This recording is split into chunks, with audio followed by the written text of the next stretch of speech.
小米同媽媽喺火車站等火車，小米好期待呀，不停問幾時到，幾時到。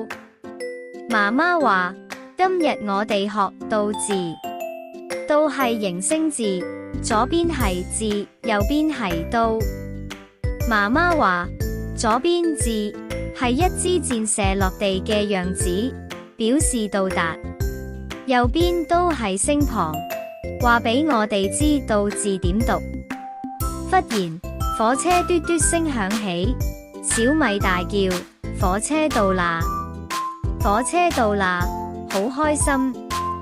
媽媽話到字仲有好多用法，例如到達做到想到。小米，你試下用到做個句。小米諗咗諗，大聲話我做到啦，我學識到字啦。媽媽笑住為小米拍手。小米話記住啦，一支箭射落地係字，加埋聲旁都就係到，到達做到想到。拜拜，下次見。